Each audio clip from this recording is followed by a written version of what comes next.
Hey everyone, welcome back to another episode of The Balanced Lens where we talk about faith, culture, and politics from a Christian perspective. Today we're talking about the topic of capitalism in America. Is it the greatest engine of wealth or is it the greatest engine of inequality? Now, the face of capitalism recently has become Elon Musk, whose net worth recently hit a value of 1 trillion. To those that love capitalism, he exemplifies the immigrant story and hard work and innovation. To those that hate him, he's a villain that represents how capitalism doesn't work and leaves many on the fringes. And so we want to start by talking about this topic. Elon Musk recently became a trillionaire. Did he acquire his money unethically? So, as of very recently, June, Elon Musk becomes the world's first trillionaire. Estimates around 1.1 to 1.4 trillion, because his biggest company, the SpaceX, just had its IPO. His wealth actually primarily stems from equity stakes in in Tesla and SpaceX. So for context, right, like we're talking about SpaceX, which is estimated at about 2.8 trillion market capitalization, and he has about 37% stake over there, right? So that itself is about $800 billion. And Tesla has a $1.5 trillion market capitalization, and he owns about 10% of the shares there. So that's another 250 to $300 billion. And then on top of that, he has XAI, which SpaceX acquired as part of it, but that's where Grok and everything comes into play. And we remember the X part of it is, remember what he acquired and transformed Twitter into. He also has other stakes in other companies like Boeing and Neuralink, etc. So the reason why that's important is, like, when people think about it, it's not like he's got trillions of cash sitting around. These are stakes in companies that he has, and he's innovating and growing, and it's a public's verdict of the value that he has in the companies that he's led and grown. So that's what they're attesting to. It's not like hard cash sitting around. And he often takes and reinvests that money into new ideas and innovative things. He's personally put a lot of his personal funds also. It's like bet in companies. So there is no evidence, right? I mean, there have been, as usual, there are always scrutinies that happen, and when people have a lot of money, but there's no evidence of any unethical behavior or illegal stuff or cronyism, anything like that. So, but there's so many tangible innovations that Elon has contributed to. You can think about electric vehicles. He kind of spurred the growth of that.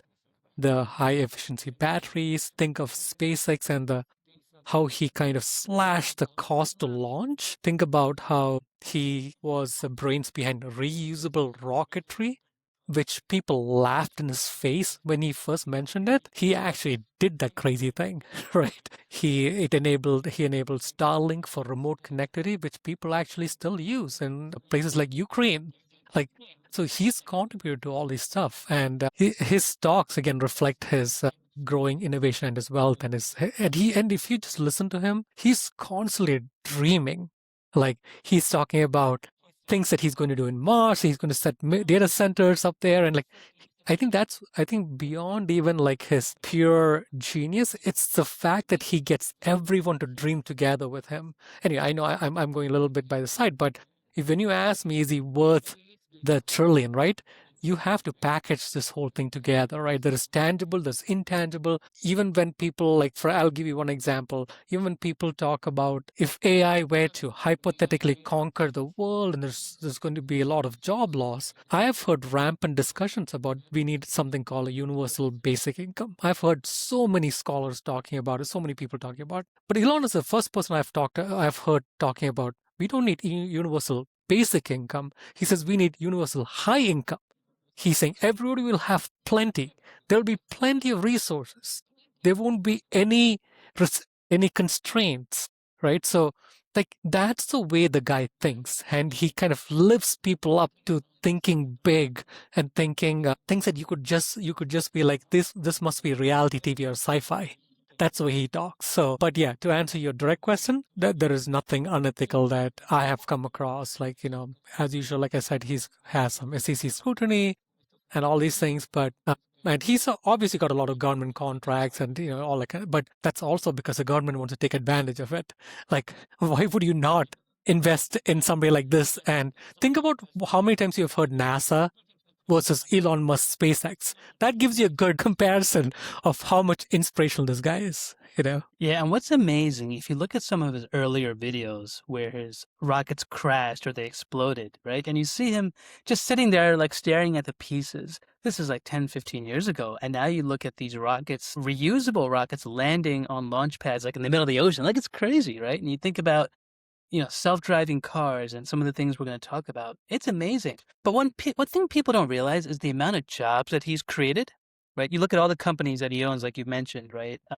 Tesla, SpaceX, the Boring Company, Neuralink, XAI, X. In terms of direct employment, estimates are between 150 and 170,000 direct jobs. Now, that's a big number, but that's not the mind-blowing number. If you look at indirect jobs that his companies have produced, Tesla alone has been linked to between 500 and 600,000 total supported jobs. That's when you consider the effects on manufacturing, engineering, supply chains, services. Now, if you consider all of his companies, his broader ecosystem, and you think about vendors and construction and dealership service networks, local economic activity, experts estimate between hundreds of thousands to about 1 million jobs across all of these ecosystems created by his companies.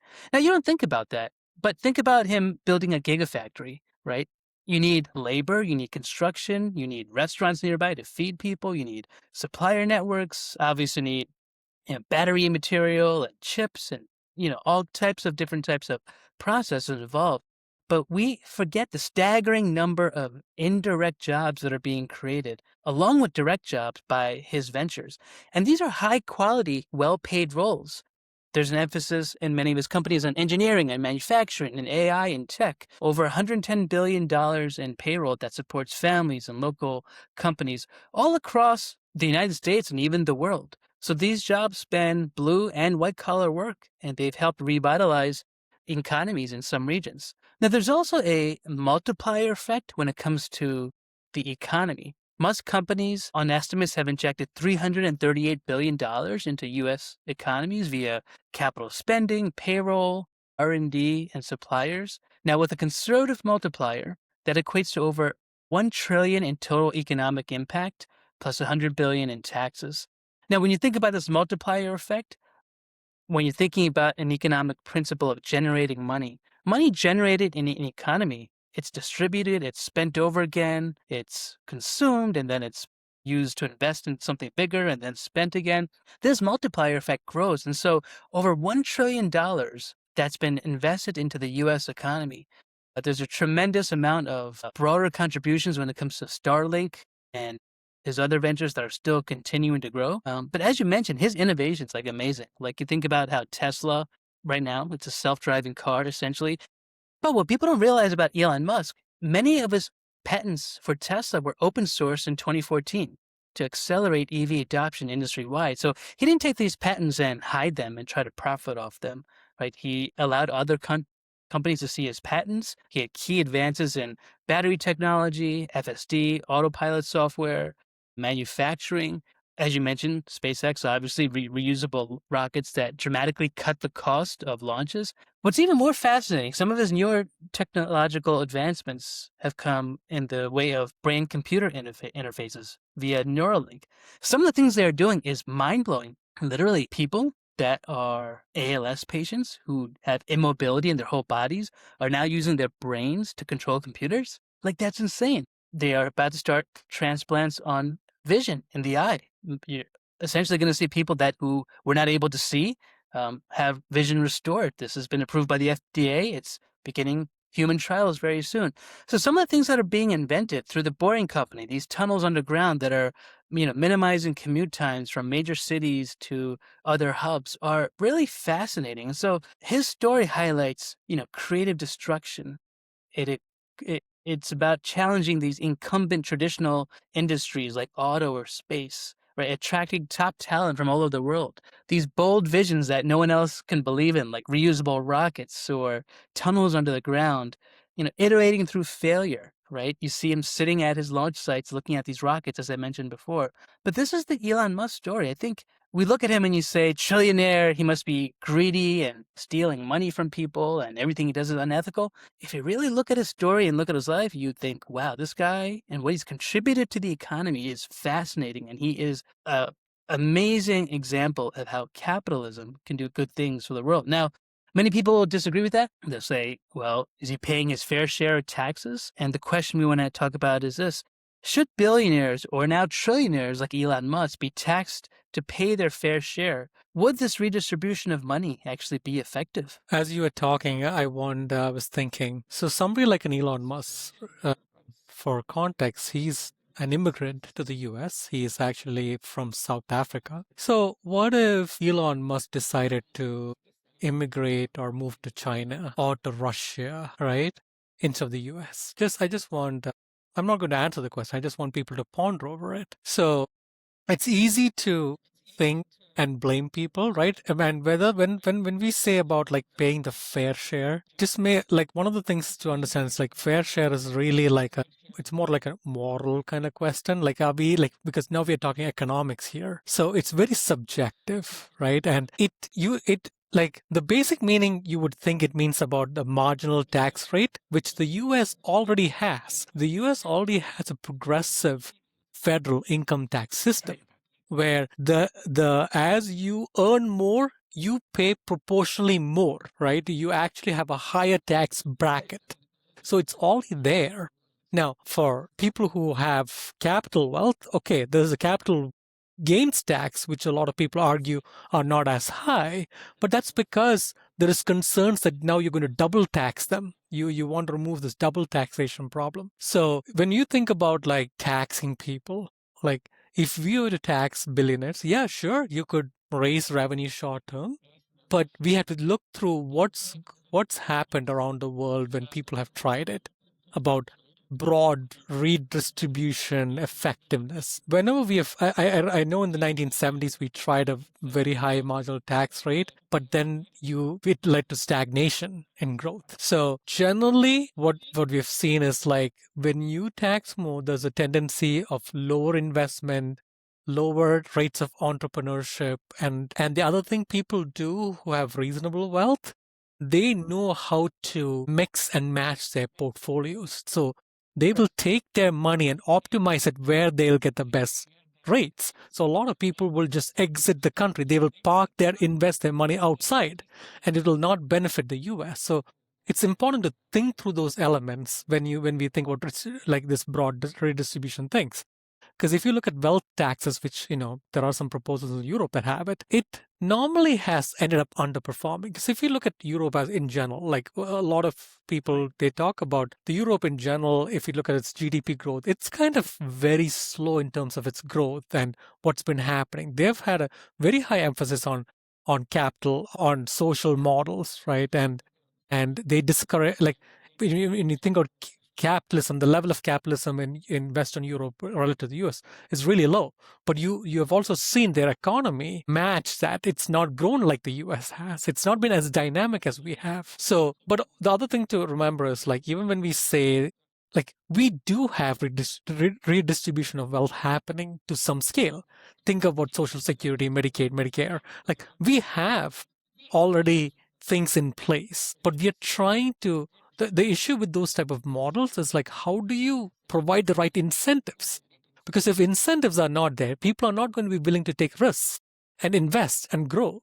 So like, and you mentioned, and it's like Elon Musk companies have led to thousands of direct and indirect jobs. So the people who have this type of wealth are also known to be risk takers. They invest it. They grow their money. When they grow their money, the economy grows. When the economy grows, everything's doing better. We all benefit, right? So all this is very important to understand, because one of the things that I think a lot of people have scratched their head about in the US is like, I've heard this for a while now. We are due for a recession. Where's the recession? Where's the bubble? Like why is the US not having? We have not had a recession over a long time. And that's because we've got all these type of people like Elon, the billionaires, the millionaires, the trillionaires, whoever they are, people who are willing to come here and grow, right? Grow themselves, invest their money, and they believe that the system that we have is fair enough. They are willing to they pay their taxes, the incremental taxes that we have, and they also do a lot of other giving as well. Like there is a lot of money that they give away that they do invest back into the communities. So that's the right balance that the US has found. It is still worth discussing it. I'm not demeaning the discussion. We should always have the discussion about the paying the fair share, mostly because even as we have seen like a lot of growth happening in the country, there has been inequality also growing in the company. The distance between the top 10 and the bottom 10 is also growing apart. So it is definitely worth a discussion. How do we do it? But and paying a slightly higher share may be one way to do it, right? As long as we do it carefully. But thinking that that itself is going to solve our problem is a big mistake, because and we saw this in COVID, by the way, when the government was giving away some more extra benefits and cash. And I personally know of a lot of people who knowingly did not go back to work even if they could, because it would just mean that they would stop receiving the benefit. So these are things that we have to be very careful about. Social structures are very important, but they have to be calibrated very carefully, which is why, for the most part, the system that we have has a good balance. If you do not perform, you don't get opportunity to earn, which means you and me, just like you and me, we are constantly trying to learn something new so that we can stay competitive, so we can get paid more, right? You cannot remove that incentive from people, because that's a recipe for disaster, which a lot of countries have faced. Yeah, excellent points. And to add on to what you said, the problem we're trying to solve is income inequality, at least here in the United States. Right? There's no doubt that there's massive problems with inequality in the United States, but taxing billionaires and trillionaires is not going to solve this problem. Confiscating their money, redistributing it, is not going to solve structural issues. For example, one thing people often cite is, well, let's take $1 trillion from Elon Musk or any other billionaire, take a large sum of money and redistribute it to Africa to solve world hunger. The problem is that Africa, or any nation that has hunger or food scarcity, has received trillions of dollars in foreign aid, and yet these massive problems of hunger are still there. Now, believe it or not, conflict, armed violence, and war is the greatest cause of hunger today, according to major 2025 2026 reports from the UN World Food Program and the Global Report on Food Crisis. Conflict drives acute food insecurity for the majority of people. It's the primary driver in the worst hunger spots. Conflict, war, political instability. These are things that are root causes of hunger that redistributing money is not going to solve. Another thing people talk about is homelessness in the United States. Well, they say this: if I took $1 trillion from Elon Musk, or $10 billion from Jeff Bezos, I could solve homelessness. Well, believe it or not, the severe shortage, or the major issue behind homelessness in the United States today, is a severe shortage of affordable housing. It's compounded by raising rent and insufficient wages for low-income households. This is a structural issue of housing affordability, where affordability is the dominant driver, even more than individual factors like substance abuse or mental illness. What can we do? We can look at local city and state ordinances on housing. We can look at incentives we have for builders to provide more affordable units. These are not problems that a billionaire or trillionaire can solve by redistributing their money. Again, people point to public education. Well, what if I took $1 trillion from Elon Musk, or billions of dollars, and invested that into public education? The United States already spends $1.3 trillion per year on education, yet our test scores are still lagging. Our schools are still dilapidated. We still have achievement levels that are far less than other peer countries in the world. Why is that? You actually look at the research, there are socioeconomic factors: poverty, family background, absenteeism, nutrition, home environment. They explain a large portion of the achievement gap between performance between American students and students all around the world. And so simply taking money from wealthy people and pumping it into the education system is not going to solve these issues. And these are real issues. I don't want to mitigate these issues that affect local communities, right? They are real issues, they are painful issues, they are issues that hurt a lot, but simply taxing billionaires and redistributing money is not going to solve some of these root issues. But that takes us to this question, right? Looking at the US as a whole, what type of market economy do we have? Are we purely capitalistic? This is a lot where a lot of people have the wrong thinking. And it's because people tend to put simple tags, right? Like China is a communist economy and US is a capitalist economy. The truth is actually China is not a purely communist economy. It's not purely that, and we are definitely not capitalist economy. We never have been. The US now. We were probably more so a capitalist economy in the 1800s, but it got really tightened and completely got defeated, especially around Teddy Roosevelt and then going forward. So the US operates as a mixed economy. It's predominantly market-oriented capitalism, but there is strict guardrails and government interventions in place. So the good thing is, like, we do have private property, we have voluntary exchange, we have profit motives that are there, which means there's proper incentives, there's consumer sovereignty that drive most of the activities. So people and companies, they allocate capital based on what they think is profitable, what are going to give the best results, etc. And it basically performs within a good framework of rules and institutions that guide. There are laws around it that are actually not just simply on the books, but they're actually implemented. So we are not purely, say, laissez-faire, right? Pure capitalists. The government provides, for example, public goods such as infrastructure, roads, right? Defense. It has social programs.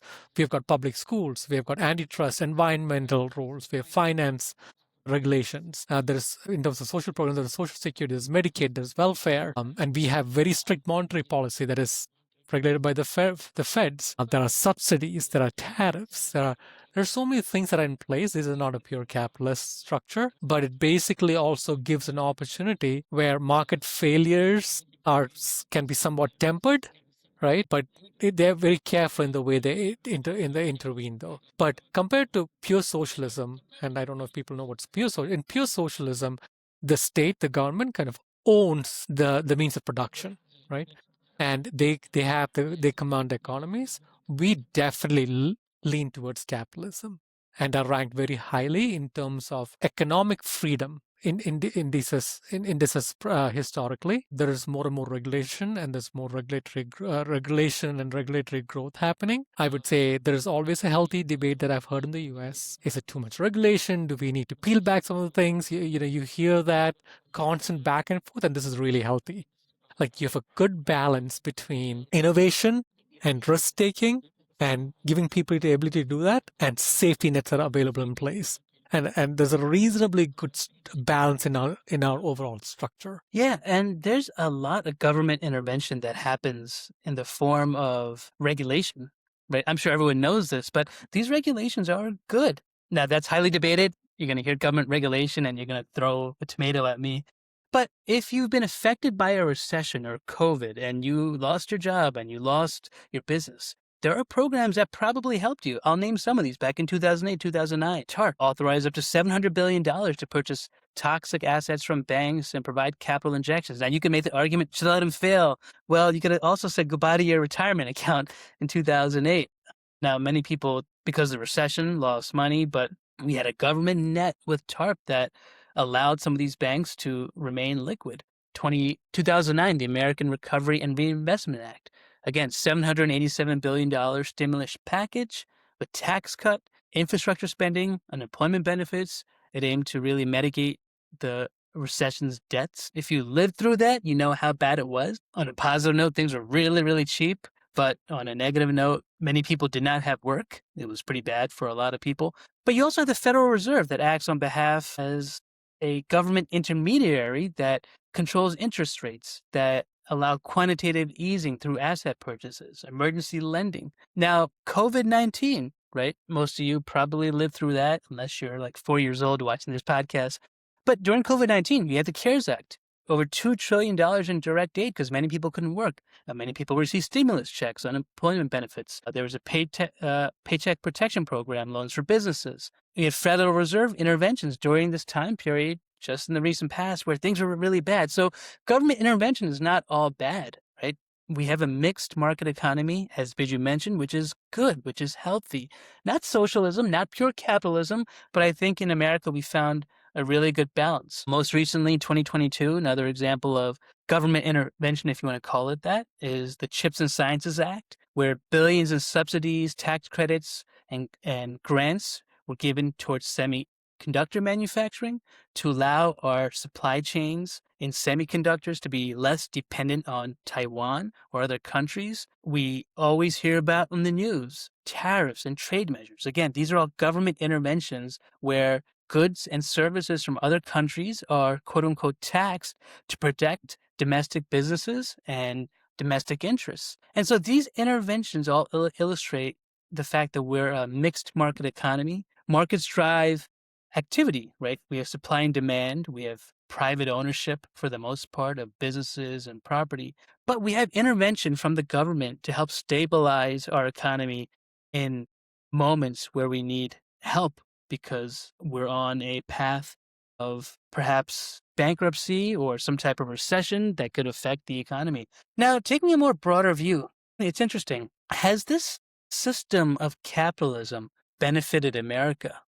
I've recently read an article in The Economist where more than ever, a very large portion of Gen Z now is embracing this idea of socialism simply because rent is way too high, healthcare costs are exorbitant, cost of going out to eat used to be like $5 and now it's like $20 or $15 for a single person. Has this whole system really been good to America, or are we just living in some type of dream that is only beneficial to the most wealthiest people? This is a very, very important discussion. I think it's very underappreciated. So, the United States has become one of the wealthiest societies in human history. And it was during this era and this structure that we have, which is characterized by private property, entrepreneurship, market competition, right? Just purely look at living standards. We're talking about historically, like I know people, it's hard, right? I'm not demeaning how hard it is for people, but it's very, very important. I think if there is one thing I would recommend people to do, learn history, because history helps you ground in some anchor and gives you context to compare and contrast. If you do not know your history and then your cross-sectional geopolitics, you get into this trap of thinking that something is good when in fact it isn't. So let's talk about poverty. Like if you think about the 1800s, we're talking about 80 to 90 poverty, 80 to 90%. Wow. In the 1800s. Then you come to 1900, you're talking about 50%, 50 to 60% poverty. Now we are under 10%. Do we like 10%? But that's how different it is, right? That's what has been created. We have created this type of economy between us, and think about open economies around the world. They just created the wealthiest time on this earth for nations to live. The innovations that we are talking about, right? We talked about Elon Musk and SpaceX and the rockets that can be relaunched. This, like, just the just things that we are talking about could not be even imagined. This would all be science fiction just 20 years ago. In our lifetime, it would be science fiction, right? So the worldwide poverty has substantially been reduced over the last couple of centuries because of the success of economies like the US. And just for context, right? The US is like 4% of the world's population, but our global output, our GDP, is 25 to 30%. That's how much wealth we bring to the equation. And then we are able to contribute the stuff that we create, right? Apple was founded here. Microsoft was founded here. Amazon, Google, Nvidia, right? SpaceX, Tesla. Think about the millions of people around the world that have benefited from the technologies and the products and the things that we have created.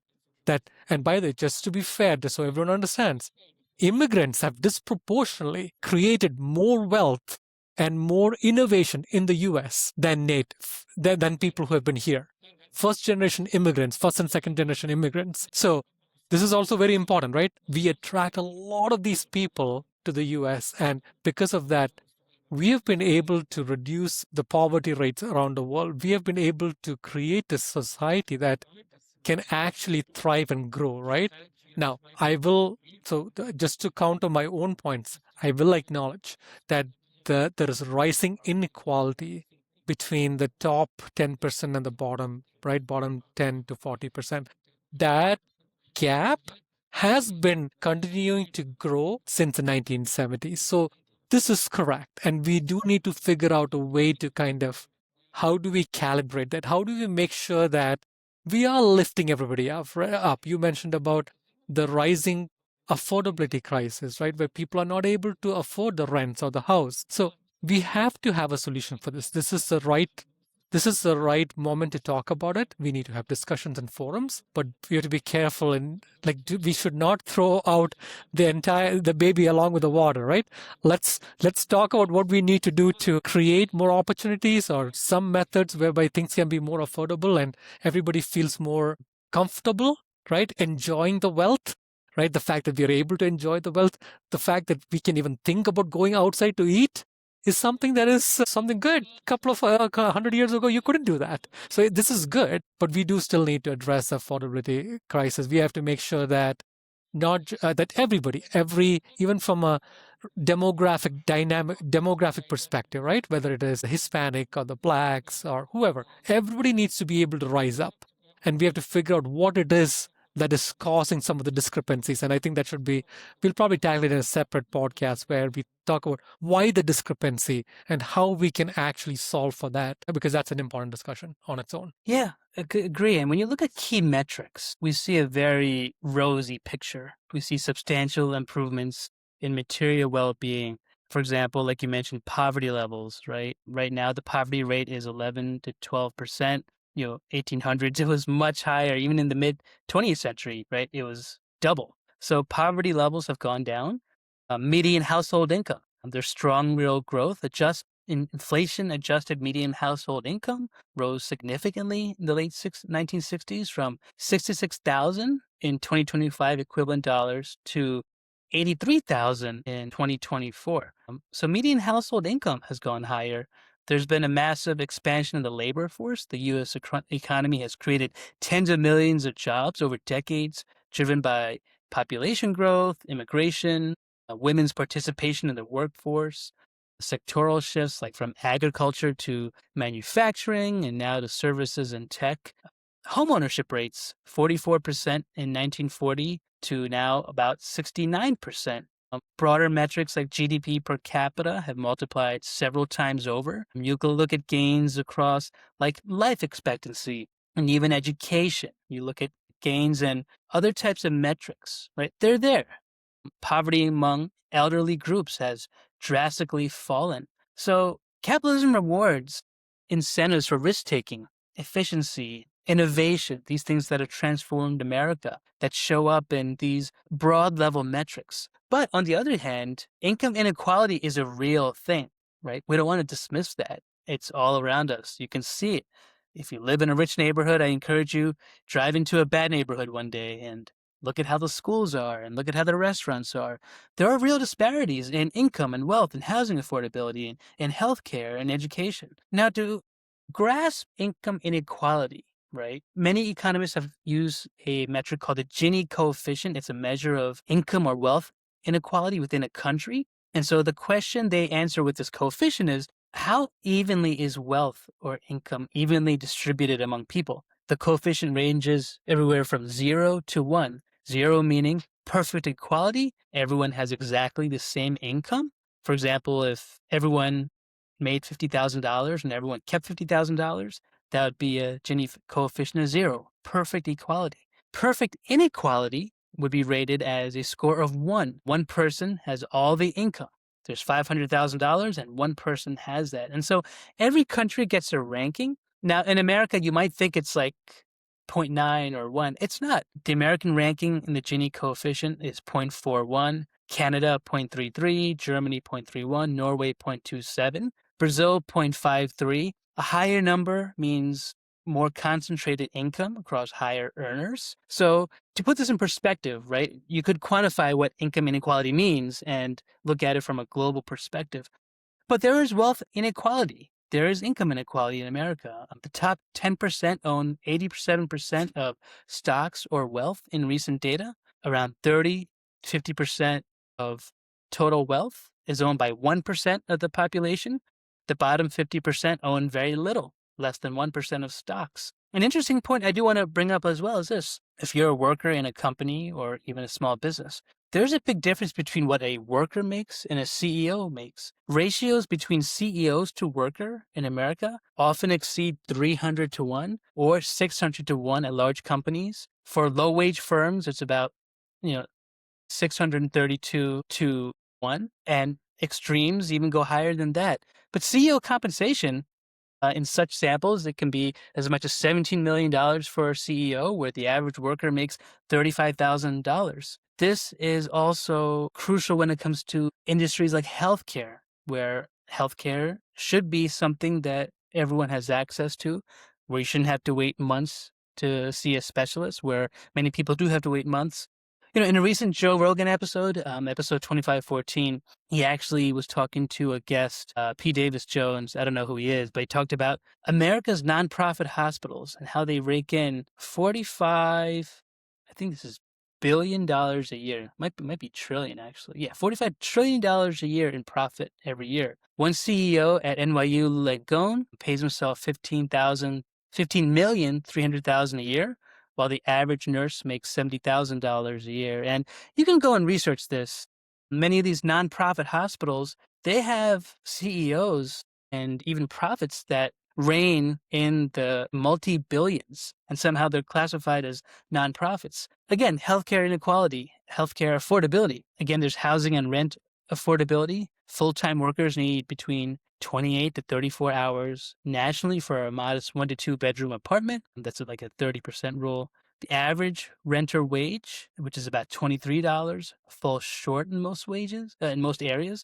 So minimum wage workers, and in fact, many people often need multiple full-time jobs, or people have a full-time job and a side gig or a part-time job just because things are very expensive. Now, median home prices, if you've been in the market the last decade, median home prices have increased substantially, right? 5 times now the median household income, which is near historic highs. It's very expensive to buy a house. Again, you can look at cost of living, you can look at deductibles for healthcare, but income inequality in America is a real thing. So as much as this episode is about the beauty and greatness of capitalism, right? We don't want to turn a blind eye to some real problems that our country is facing. But taking money from a billionaire or a trillionaire and just redistributing it is not necessarily the solution. And yet, despite all this inequality, right? Why are entrepreneurs and businesses still driven to the US? Why not another country? Why do they still come here? This is one of the greatest achievements of the US. For 250 years, we've attracted ambitious people from all around the world. And there are obviously so many reasons for this. Number one, like we have very strong property rights. Like, if you think about one of the biggest things from an entrepreneur's perspective is like, if I create something valuable, I get to keep a significant portion of it. That's my reward for taking the risk, for coming with the idea, etc., etc., etc. So we have very strong property rights here, whether it's intellectual property rights, patent rights, private property, whatever. We have a very, very large consumer market. It's one of the largest and wealthiest consumer markets on earth. We have very good financial markets that give entrepreneurs access to capital. So you've got venture capital, private equity, angel investors, public stock markets. Very importantly, we have the rule of law, right? We have contracts that are, for the most part, enforceable. It's not just on paper. You have property rights that are protected. Investors can operate in relatively predictable rules and legal structure. There are court systems that are in place for people to take to and get a fair outcome. And there are cultural factors, right? So America has always been known for celebrating risk-taking and business success. It's one of the things that immediately comes to mind when someone thinks about the US. That's why, so you've got failure, in which in many countries are viewed as like shameful. In the US, it's viewed Mm. as a learning experience. And people Interesting. can, right? People can. And so that's the way people think about it. And undoubtedly, immigrants have disproportionately represented how new companies and new ventures and entrepreneurs. And we have always been a nation of immigrants because this nation was built on a fantastic idea, right? We talked about it. It's not like it's unlike other countries. We don't have a genealogy that spans thousands of years to talk about. This country attracted people based on the central ideas that it is built on, starting with the Declaration of Independence. So the American dream, as people call it, it still remains one of the most powerful recruiting tools in economic history because that's what motivates people, right? That's why, that is the beauty of going back to the Declaration of Independence, that all men are created equal and that we all have the right to pursue happiness, liberty, right? So this is America, and this is attracted all around the world. Doesn't matter which country you're from, India, Pakistan, Iran, Western Europe, Eastern Europe, Africa. Like, doesn't matter. You look at all the entrepreneurs, you'll see all countries. As a matter of fact, I've heard somewhere that if you stay for like half an hour or 1 hour in Times Square, you'll come across like 100 plus countries, people from 100 plus countries, just by standing there for an hour, which is kind of amazing. That's how amazingly attractive this country is. And, my personal opinion is also that in addition to the structure it's created and it's refined over time, it's definitely been blessed by God. Yeah, that's an excellent point, right? And we're going to talk about the Christian tradition in our country in a second.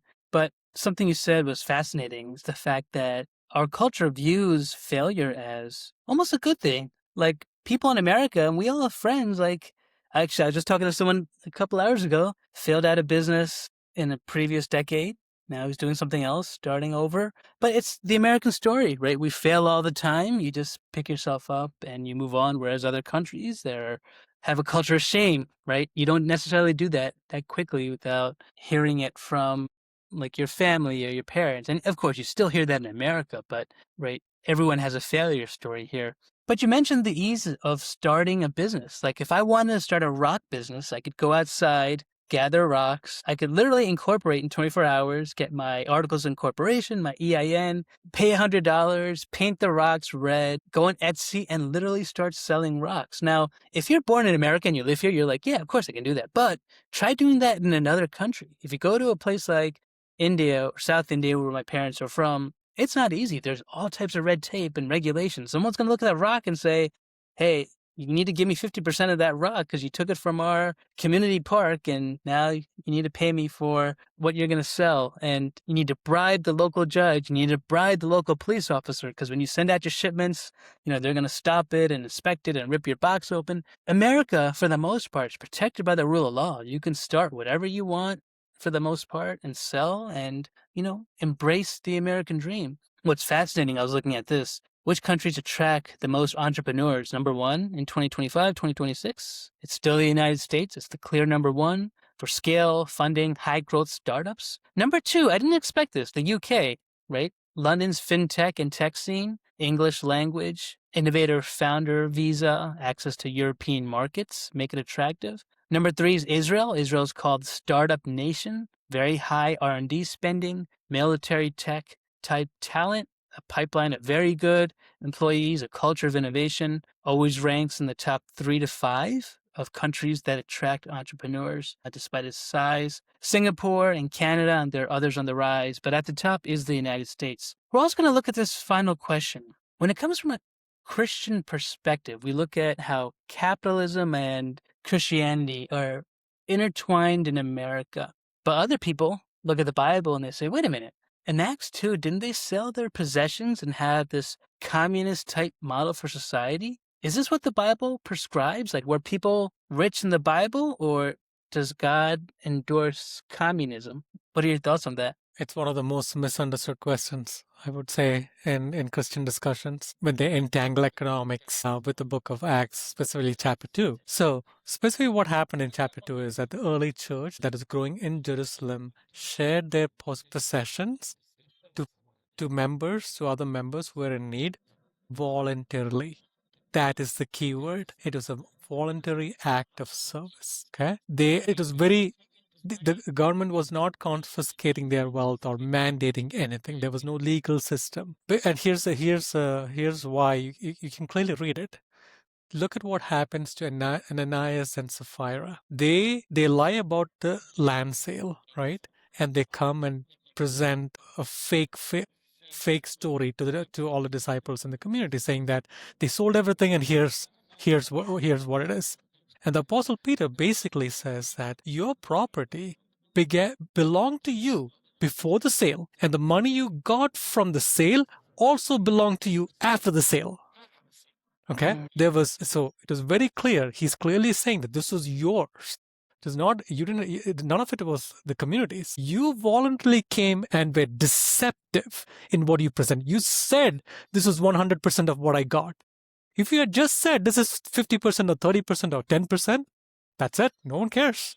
So that's one of the reasons why it's very that's why it's very misunderstood. And there were plenty of rich people in the Bible, by the way, starting with Abraham and Job was his contemporary, right? So Job, Abraham, King David, King Solomon, Joseph of Arimathea, right? They were all there.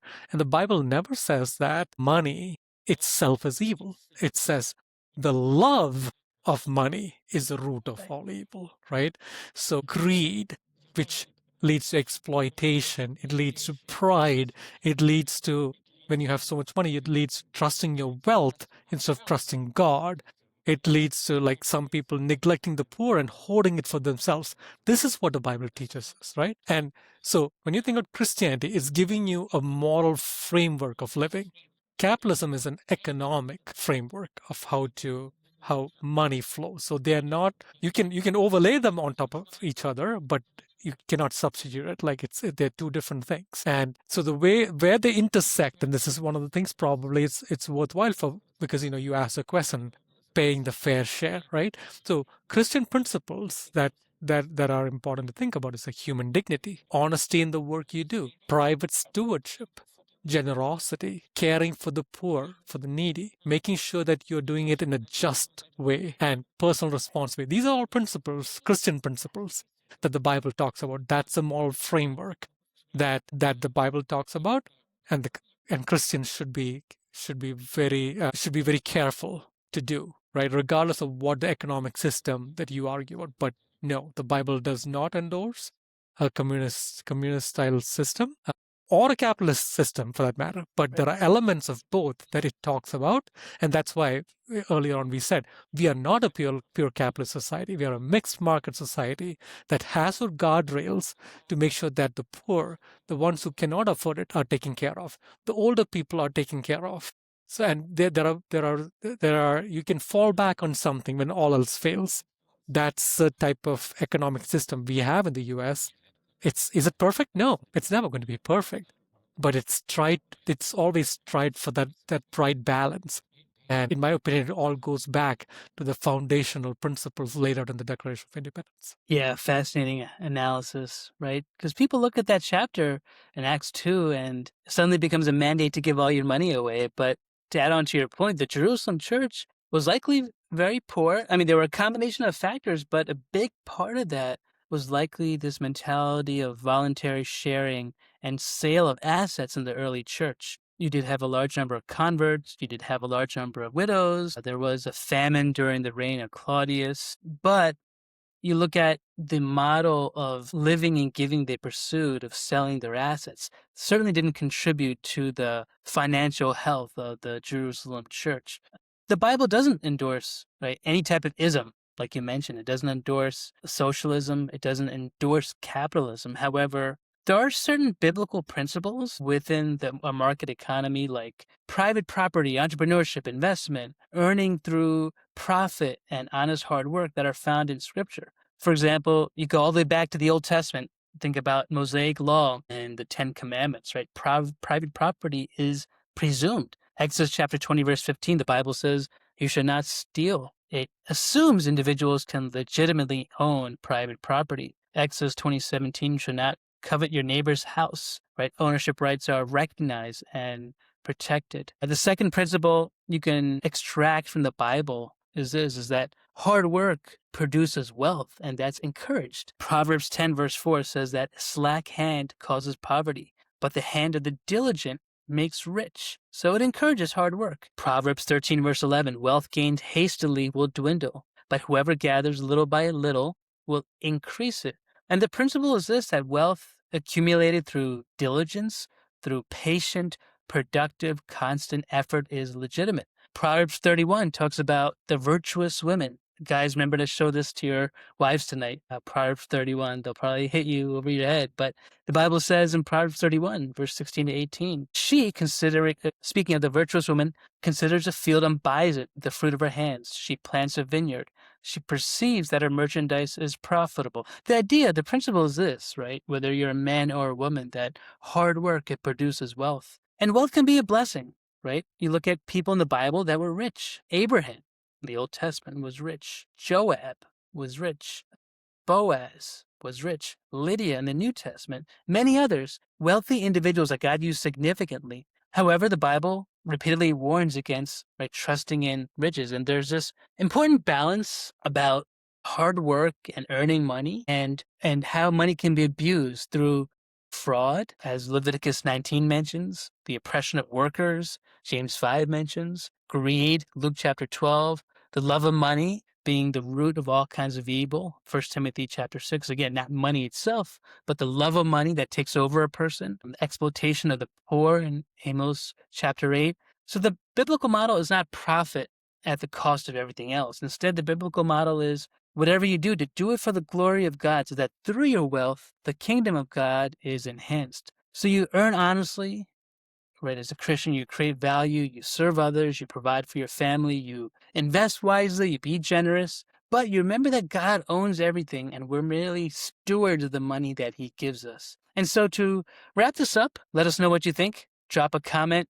Is capitalism good? Has it been bad? Let us know what you think. We'd love to hear from you. Until then, we hope you join us for another episode.